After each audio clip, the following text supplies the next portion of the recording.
ಶ್ರೀ ಗಣಪತಿ ಶಾರದಾ ಗುರುಭ್ಯೋ ನಮಃ. ಚರಿತಂ ರಘುನಾಥಸ್ಯ ಶತಕೋಟಿ ಪ್ರವಿಸ್ತರಂ ಏಕೈಕಮಕ್ಷರಂ ಪುಂಸಾಂ ಮಹಾಪಾತಕ ನಾಶನಂ. ಶ್ರೋತೃಗಳಿಗೆ ಶ್ರೀರಾಮಚರಿತ ಮಾನಸದ ಕಥನಕ್ಕೆ ಸ್ವಾಗತ. ಹಿಂದಿನ ಅಧ್ಯಾಯದಲ್ಲಿ ಪಾರ್ವತೀ ದೇವಿಯು ಅತ್ಯಂತ ಘನಘೋರವಾದ ತಪಸ್ಸನ್ನು ಮಾಡುತ್ತಿರುವಾಗ ಬ್ರಹ್ಮವಾಣಿಯು ಮೊಳಗೆ ಆಕೆಗೆ ಸಮಾಧಾನವನ್ನು ಹೇಳಿ ಮನೆಗೆ ಮರಳುವಂತೆಯೂ ತ್ರಿಪುರಾರಿಯು ಆಕೆಯ ಕೈ ಹಿಡಿಯುವನು ಎಂದು ತಿಳಿಸುತ್ತಾನೆ. ಅದರಂತೆಯೇ ಶ್ರೀರಾಮಚಂದ್ರನು ಅದೇ ಸಮಯದಲ್ಲಿ ಶಿವನ ಬಳಿಗೆ ಬಂದು ಗಿರಿಜೆಯ ತಪಶ್ಚರ್ಯೆಯನ್ನು ತಿಳಿಸಿ ಆಕೆಯ ಪಾತಿವೃತ್ಯವನ್ನು ಪರಿಶುದ್ಧತೆಯನ್ನು ತಿಳಿಸಿ ಆ ಗಿರಿಜೆಯ ಕೈ ಹಿಡಿಯುವಂತೆ ಶಿವನಿಗೆ ಮನವೊಲಿಸುತ್ತಾನೆ. ಆ ಸಂದರ್ಭದಲ್ಲಿ ಶಿವನ ಬಳಿಗೆ ಬಂದ ಸಪ್ತರ್ಷಿಗಳನ್ನು ಶಿವನು ಪಾರ್ವತಿಯ ಬಳಿಗೆ ಕಳುಹಿಸಿ ಆಕೆಯ ತಪಶ್ಚರ್ಯೆಯನ್ನು ಪರೀಕ್ಷಿಸುವಂತೆಯೂ ಆಕೆಗೆ ಸಮಾಧಾನವನ್ನು ಹೇಳಿ ಆಕೆಯನ್ನು ತಂದೆಯ ಮನೆಗೆ ಕಳಿಸುವಂತೆಯೂ ತಿಳಿಸುತ್ತಾನೆ. ನೀವುಗಳು ಪಾರ್ವತಿಯ ಬಳಿಗೆ ಹೋಗಿ ಆಕೆಯ ಭಕ್ತಿಯನ್ನು ಪರೀಕ್ಷಿಸಿರಿ. ಆಕೆಯ ತಂದೆಯಾದ ಹಿಮವಂತನು ಅವಳನ್ನು ಮನೆಗೆ ಕರೆದುಕೊಂಡು ಹೋಗುವಂತೆ ಮಾಡಿರಿ. ಅವಳ ಸಂದೇಹಗಳನ್ನು ನಿವಾರಣೆ ಮಾಡಿರಿ. ಹೀಗೆಂದು ಸಪ್ತರ್ಷಿಗಳನ್ನು ಪಾರ್ವತಿಯ ಬಳಿಗೆ ಶಿವನೇ ಕಳಿಸುತ್ತಾನೆ. ಮೂರ್ತಿ ಭವಿಸಿದ ತಪಸ್ಸಿನ ಮೂರ್ತಿಯಂತಿದ್ದ ಪಾರ್ವತೀ ದೇವಿಯನ್ನು ಕಂಡು ಸಪ್ತರ್ಷಿಗಳು ಹೀಗೆ ಪ್ರಶ್ನಿಸಿದರು. ಅಮ್ಮ ಶೈಲಕುಮಾರಿ, ನೀನು ಏತಕ್ಕಾಗಿ ಎಷ್ಟು ಕಠೋರವಾದ ತಪಸ್ಸನ್ನು ಮಾಡುತ್ತಿರುವೆ? ಯಾರನ್ನು ಆರಾಧಿಸುತ್ತಿರುವೆ? ನಿನ್ನ ಕೋರಿಕೆ ಏನು?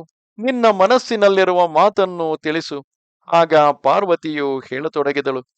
ನನ್ನ ಮನದಾಳವನ್ನು ಹೇಳಿಕೊಳ್ಳಲು ತುಂಬಾ ಸಂಕೋಚವಾಗುತ್ತದೆ. ನೀವುಗಳು ನನ್ನ ಹೆಡ್ಡತನವನ್ನು ಕಂಡು ನಗಬಹುದು. ನನ್ನ ಮನಸ್ಸು ಏನು ಹೇಳಿದರೂ ಕೇಳದು. ಒಂದೇ ವಿಧವಾದ ಹಠ ಹಿಡಿದು ಕುಳಿತಿದೆ. ಅದು ನೀರಿನ ಮೇಲೆ ಗೋಡೆ ಕಟ್ಟ ಬಯಸುತ್ತದೆ. ನಾರದ ಮಹರ್ಷಿಗಳ ಮಾತನ್ನು ಸತ್ಯವೆಂದು ನಂಬಿ ರೆಕ್ಕೆ ಇಲ್ಲದೆ ಹಾರಲು ಪ್ರಯತ್ನಿಸುವಂತಾಗಿದೆ ನನ್ನ ಸ್ಥಿತಿ. ಋಷಿಗಳಿರ, ನನ್ನ ಅವಿವೇಕವನ್ನು ನೋಡಿ ಹರನೇ ಗಂಡನಾಗಬೇಕೆಂಬುದು ನನ್ನ ನಿರಂತರವಾದ ಬಯಕೆ. ಉಮೆಯ ಮಾತುಗಳನ್ನು ಕೇಳಿ ಋಷಿಗಳು ನಕ್ಕು ಎಂತು ನುಡಿದರು. ಎಷ್ಟೇ ಆಗಲಿ ನೀನು ಪರ್ವತನ ಮಗಳಲ್ಲವೇ? ನಾರದರ ಮಾತನ್ನು ಕೇಳಿ ಇದುವರೆವಿಗೂ ಯಾರಾದರೂ ಉದ್ಧಾರವಾದವರುಂಟೋ? ಹೇಳು. ನಾರದನು ದಕ್ಷ ಕುಮಾರರಿಗೆ ಉಪದೇಶ ಮಾಡಿದನು. ಅದನ್ನು ಕೇಳಿ ಅವರು ಮತ್ತೆ ಮನೆಯ ಮುಖವನ್ನೇ ನೋಡಲಿಲ್ಲ. ಚಿತ್ರಕೇತುವಿನ ಮನೆಯನ್ನು ಹಾಳು ಮಾಡಿದವನೂ ಇವನೇ. ಹಿರಣ್ಯಕಶಿಪುವಿನ ಸ್ಥಿತಿಯು ಹೀಗೆಯೇ ಆಗಿತು. ನಾರದರ ಉಪದೇಶಕ್ಕೆ ಕಿವಿಗೊಡುವವರೆಲ್ಲ ಸ್ತ್ರೀ ಪುರುಷರು ಮನೆ ಮಠ ತೊರೆದು ತಿರುಪೆಗೆ ಹೋಗಿದ್ದಾರೆ. ಅವರ ಮನಸ್ಸಿನಲ್ಲಿ ಕಪಟ ತುಂಬಿದೆ. ಹೊರಗೆ ಶರೀರದ ಮೇಲೆ ಸಜ್ಜನರ ಚಿಹ್ನೆ ವೇಷ. ಅವರು ಇತರರನ್ನೂ ತನ್ನಂತೆಯೇ ಸನ್ಯಾಸಿಯಾಗಿ ಮಾಡಲು ಬಯಸುತ್ತಿದ್ದಾರೆ. ಇಂತಹವನ ಮಾತನ್ನು ನೆಚ್ಚಿಕೊಂಡು ನೀನು ಶಿವನನ್ನು ಪತಿಯಾಗಿ ಪಡೆಯಲು ಬಯಸುತ್ತಿರುವೆ.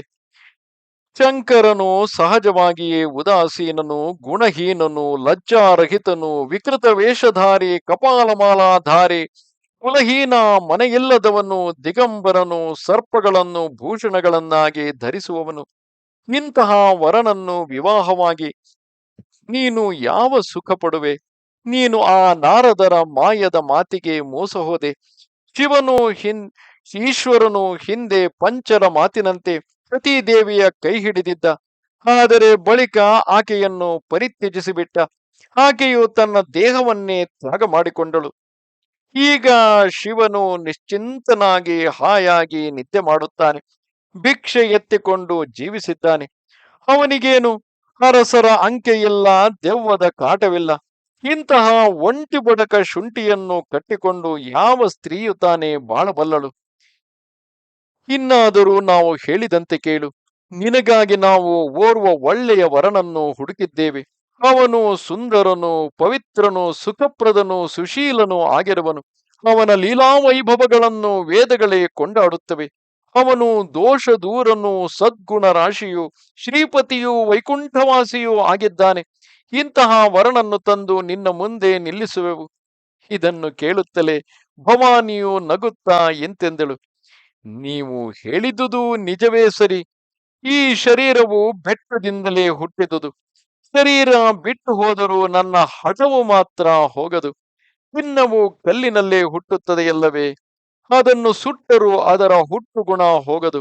ನಾನು ಕೂಡ ನಾರದರ ಮಾತನ್ನು ಮರೆಯಲಾರೆ, ಬಿಡಲಾರೆ. ಮನೆ ಉಳಿದರೇನು, ಹಾಳಾದರೇನು, ಇದಾವುದಕ್ಕೂ ನಾನು ಅಂಜುವುದಿಲ್ಲ. ಗುರುವಚನದಲ್ಲಿ ನಂಬಿಕೆ ಇಲ್ಲದವರಿಗೆ ಸುಖ ಸಿದ್ಧಿಗಳು ಕನಸಿನಲ್ಲೂ ದೊರೆಯಲಾರವು. ನೀವು ಹೇಳಿದಂತೆ ಮಹಾದೇವನು ಅವಗುಣಗಳ ಭವನವೇ ಇರಬಹುದು, ವಿಷ್ಣುವು ಸಕಲ ಸದ್ಗುಣಗಳ ಧಾಮವೇ ಇರಬಹುದು. ಆದರೆ ಮನಸ್ಸು ಯಾರಲ್ಲಿ ಸಂಲಗ್ನವಾಗಿದೆಯೋ ಅವರಲ್ಲಿ ನಮಗೆ ಕೆಲಸ, ಬೇರೆಯವರಲ್ಲಿ ನಮಗೇನು ಕೆಲಸ? ಮುನಿವರೇಣ್ಯರೇ, ನೀವು ಮುಂಚೆಯೇ ಸಿಕ್ಕಿದ್ದರೆ ನಾನು ನಿಮ್ಮ ಉಪದೇಶವನ್ನು ಶಿರಸಾವಹಿಸಿ ಪಾಲಿಸುತ್ತಿದ್ದೆ. ಆದರೆ ಈಗ ನನ್ನ ಜೀವಿತವು ಈಶ್ವರಾರ್ಪಣವಾಗಿದೆ. ಇನ್ನು ಗುಣದೋಷಗಳನ್ನು ಕುರಿತು ಏಕೆ ತಲೆಕೆಡಿಸಿಕೊಳ್ಳಬೇಕು? ಒಂದು ವೇಳೆ ನಿಮಗೆ ವಿವಾಹ ಮಹೋತ್ಸವವನ್ನು ಜರುಗಿಸಿ ಆನಂದಿಸಲು ಆಸಕ್ತಿ ಇದ್ದರೆ, ಲೋಕದಲ್ಲಿ ಕನ್ಯೆಗಳು ವರಗಳು ಹೇರಳವಾಗಿದ್ದಾರೆ. ಇಂತಹ ವಿನೋದದಲ್ಲಿ ಕಾಲ ಕಳೆಯುವವರಿಗೆ ಬೇಸರವೇ ಇರುವುದಿಲ್ಲ. ಕೋಟಿ ಜನ್ಮಗಳನ್ನು ಎತ್ತಿದರೂ ನಾನು ಪರಶಿವನನ್ನೇ ವರನಾಗಿ ಹೊಂದುವೆನು, ಇಲ್ಲದಿದ್ದರೆ ಕನ್ಯೆಯಾಗಿಯೇ ಉಳಿದೇನು. ಆ ಶಂಕರನೇ ಸ್ವತಃ ಬಂದು 100 ಬಾರಿ ಹೇಳಿದರು, ನಾನು ನಾರದರ ಉಪದೇಶವನ್ನು ಉಲ್ಲಂಘಿಸಲಾರೆನು. ನಿಮ್ಮ ಕಾಲಿಗೆ ಬೀಳುತ್ತೀನಿ. ನಿಮ್ಮ ದಮ್ಮಯ್ಯ, ನೀವು ದಯವಿಟ್ಟು ನಿಮ್ಮ ಆಶ್ರಮಗಳಿಗೆ ತೆರಳಿರಿ, ತುಂಬಾ ಹೊತ್ತಾಗಿದೆ ಎಂದು ಹೇಳಿದಳು. ಮುನಿಗಳು ಶಿವನ ಕುರಿತು ಪಾರ್ವತೀ ದೇವಿಯಲ್ಲಿರುವ ಭಕ್ತಿ ವಿಶ್ವಾಸಗಳನ್ನು ಗುರುತಿಸಿ ಆನಂದದಿಂದ, ಓ ಜಗದಂಬೆ, ಭವಾನಿ, ತಾಯಿ, ನಿನಗೆ ಜಯವಾಗಲಿ ಎಂದು ಕೊಂಡಾಡಿದರು. ಪರಶಿವನು ಭಗವಂತನು, ನೀನು ಮಹಾಮಾಯೆ, ನೀವಿಬ್ಬರು ಸಮಸ್ತ ಜಗತ್ತಿಗೆ ತಂದೆ ತಾಯಿಗಳು ಎಂದು ಹೇಳಿ ಮುನೀಶ್ವರರು ಪಾರ್ವತೀ ದೇವಿಯ ಪಾದಗಳಿಗೆ ಅಡ್ಡ ಬಿದ್ದು ಪುಲಕಿತಗಾತ್ರರಾಗಿ ಹೊರಟು ಹೋದರು. ಅನಂತರ ಸಪ್ತರ್ಷಿಗಳು ಹಿಮವಂತನ ಬಳಿಗೆ ಹೋಗಿ ಗಿರಿಜೆಯನ್ನು ಮನೆಗೆ ಕರೆತರುವಂತೆ ಹೇಳಿದರು. ಬಳಿಕ ಮಹರ್ಷಿಗಳು ಶಿವನಿದ್ದೆಡೆಗೆ ತೆರಳಿ ಅವನಿಗೆ ಉಮೆಯ ವೃತ್ತಾಂತವೆಲ್ಲವನ್ನು ನಿವೇದಿಸಿಕೊಂಡರು. ಪಾರ್ವತೀ ದೇವಿಯ ಪ್ರೇಮ ಭಕ್ತಿಯನ್ನು ಕಂಡು ಶಿವನು ಆನಂದ ತುಂದಿಲನಾದನು. ಸಪ್ತರ್ಷಿಗಳು ಸಂತೋಷಪಟ್ಟು ತಮ್ಮ ತಮ್ಮ ಆಶ್ರಮಗಳಿಗೆ ಹೊರಟು ಹೋದರು. ಆಗ ಮಹಾಜ್ಞಾನಿಯಾದ ಶಿವನು ತನ್ನ ಮನಸ್ಸನ್ನು ಸ್ಥಿರಗೊಳಿಸಿ ಶ್ರೀ ರಘುನಾಥನ ಧ್ಯಾನದಲ್ಲಿ ಲೀನನಾದನು. ಇದೇ ವೇಳೆಗೆ ತಾರಕನೆಂಬ ಅಸುರನು ಹುಟ್ಟಿಕೊಂಡ. ಅವನು ತನ್ನ ಭುಜ ಬಲ ಪರ ಪ್ರತಾಪ ತೇಜಸ್ಸುಗಳಿಂದ ಸಕಲ ಲೋಕಗಳನ್ನು ಲೋಕಪಾಲಕರನ್ನು ಗೆದ್ದುಕೊಂಡನು.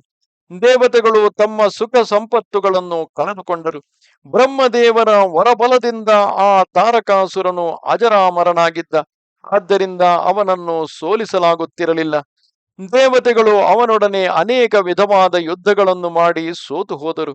ಅವರೆಲ್ಲರೂ ಬ್ರಹ್ಮದೇವರ ಬಳಿಗೆ ಹೋಗಿ ಮೊರೆಯಿಟ್ಟರು. ದೇವತೆಗಳ ದುಃಖವನ್ನು ಬ್ರಹ್ಮದೇವರು ಅರಿತುಕೊಂಡರು. ಬ್ರಹ್ಮದೇವರು ಎಲ್ಲರನ್ನೂ ಸಮಾಧಾನಪಡಿಸಿ, ಶಿವನ ತೇಜಾಂಶದಿಂದ ಹುಟ್ಟಿದ ಕುಮಾರನಿಂದ ಮಾತ್ರವೇ ತಾರಕಾಸುರನಿಗೆ ಸಾವು. ಅವನನ್ನು ಯುದ್ಧದಲ್ಲಿ ಆ ಶಿವಕುಮಾರನೊಬ್ಬನು ಮಾತ್ರವೇ ಗೆಲ್ಲಬಲ್ಲನು. ಬ್ರಹ್ಮದೇವರು ಪುನಃ ಹೇಳಿದರು, ನಾನು ಹೇಳಿದ್ದನ್ನು ಕೇಳಿ ಅದರಂತೆ ನಡೆಯಿರಿ. ಭಗವಂತನು ನಿಮಗೆ ಒಳ್ಳೆಯದಾಗಿಸುವನು. ಮನೋರಥವು ಕೈಗೂಡುವುದು. ದಕ್ಷನ ಯಜ್ಞದಲ್ಲಿ ದೇಹತ್ಯಾಗ ಮಾಡಿದ ಸತೀದೇವಿಯು ಮರಳಿ ಹಿಮವಂತನ ಮಗಳಾಗಿ ಆವಿರ್ಭವಿಸಿದ್ದಾಳೆ. ಅವಳು ಶಂಕರನನ್ನು ವಿವಾಹವಾಗಲು ತಪಸ್ಸನ್ನು ಆಚರಿಸುತ್ತಿರುವಳು. ಆದರೆ ಶಿವನು ಸರ್ವಸಂಗ ಪರಿತ್ಯಾಗಿಯಾಗಿ ಧ್ಯಾನಮಗ್ನನಾಗಿರುವನು. ನನ್ನ ಮಾತು ಸ್ವಲ್ಪ ಅಸಮಂಜಸವಿರಬಹುದು, ಆದರೂ ಈ ನನ್ನ ಮಾತನ್ನು ಕೇಳಿ. ನೀವು ಹೋಗಿ ಕಾಮದೇವನನ್ನು ಶಿವನ ಬಳಿಗೆ ಕಳಿಸಿರಿ. ಅವನು ಶಿವನ ಮನಸ್ಸಿನಲ್ಲಿ ಕ್ಷೋಭೆಯನ್ನುಂಟು ಮಾಡಿ ಅವನ ಸಮಾಧಿ ಭಂಗವಾಗುವಂತೆ ಮಾಡಲಿ.